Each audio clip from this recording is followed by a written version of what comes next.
I've covered here on the Bolt Report so many protests against these massive wind farms the Albanese government wants to build all over our landscape, plus the thousands of kilometres of huge transmission wires to hook them all up. But now there are two more community protests. The revolt really is expanding.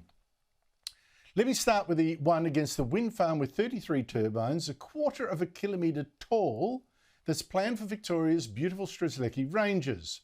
This is how they are supposed to look when they are built, at least according to the developers of this Delburn wind farm. Driving through Victoria over Christmas, by the way, and seeing so many wind turbines already on hills and rises, absolutely dominating the landscape like it was an industrial park, I was outraged by vandalism like this. And some opponents claim, well, look, there's also a fire risk of having all these turbines out in the bush, all the wires to connect them, and it's true they have caused some fires. Although wind farm operators say that the risk is actually very small. But for me, really, it's about the sheer ugliness and the massive costs of having all this. But whatever the reasons for fighting these monstrosities, so many protest groups tell me they are feeling bulldozed by politicians and bureaucrats with a green light in their eyes. Joining me is Gabrielle Armstrong. She's secretary of the Strzelecki Community Alliance that's fighting this Delburn wind farm. Gabrielle Armstrong, thank you so much for joining me. What is wrong with these towers, a quarter of a kilometre tall? Yes, they're offshore-sized turbines. They are a quarter of a kilometre high. Their rotation diameter is 180 metres, which will overhang the playing field of the MCG. They're located on top of land, which has an extensive history of catastrophic bushfires. And it's situated in a densely populated area with over 6,000 residents within 5 kilometres of any one turbine. You know, I've seen the photos. I mean, I've shown people the photos, obviously, in introducing you, and that's a 3D. You know, that's a sort of mock-up of what they will look like. I can't believe how dominating the beautiful landscape they are. I mean, they're on top of hills. You could see them for miles and miles away. I mean, it's hideous. The mock-ups that are produced by the developers from our visual reports are underestimated. We can judge by the size of the met mast that's up that they're going to be absolutely obscene on the horizon. And we've got homes that are as close as 1,010 metres from these turbines. So you can imagine how devastated the community is.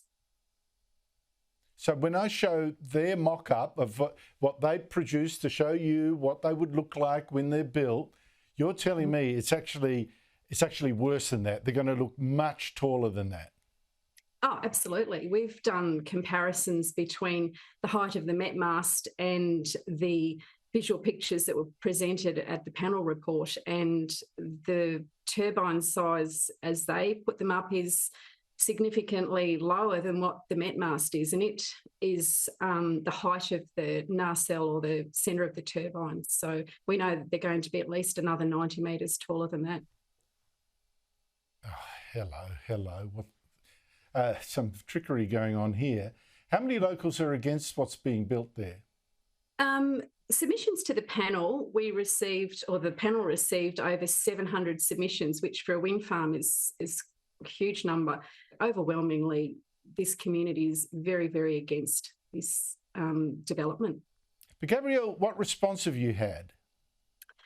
Look, we've begun raising concerns from the very beginning once we realised the scope of this development. We've had concerns about bushfire, noise, the visual impact, aviation impact, the impact on flora and fauna. We've raised those with both the government and with our local council, and despite the planning panel acknowledging that there will be significant adverse effects on the community, the Minister for Planning has just said, no problem, it's going to be approved. So, the communities remain strong throughout. We are objecting to this profoundly inappropriately sited wind farm. Look, for me, the number one issue is that damn ugly. I like to feel when I'm in the bush that I'm away from industrial development. I don't like the landscape being turned into essentially a wind industry. You didn't mention the visual amenity. You mentioned, though, the fire risk twice. Now, I keep getting told, oh, well, the fire risk isn't that great, although we have had reports of wind farms, the wind generators sparking up, causing fire, even a couple of bushfires. What do you know about the risk? Well, the risk in the area is very concerning to start with. We had a report done by David Packham, who is very qualified in the area, and identified the Strzelecki ranges as second only to the Dandenong ranges as far as volatility and fuel load. We are unsure as to how aerial water bombing will happen. There's lots of issues with the turbulence created by wind turbines, even in their position of being in the Y position, they call it, where they're still. There's a cumulative turbulence that happens. We don't know whether the aerial fire response will be available. And with turbines of 250 metres above the ground, flying above those, we don't believe that the aerial bombing will be effective anyway, because they come down so low, and they were only metres above homes when they worked through the Delburn complex fires, and we just don't know whether it'll be effective. It's too much of a risk. It's as simple as that, too much of a risk. Well, Gabrielle, for me, it's really the monstrosity of having these things littering our landscape, but the fire risk, I can imagine that would upset you as well. Gabrielle Armstrong, thank you so much for your time. Thank you.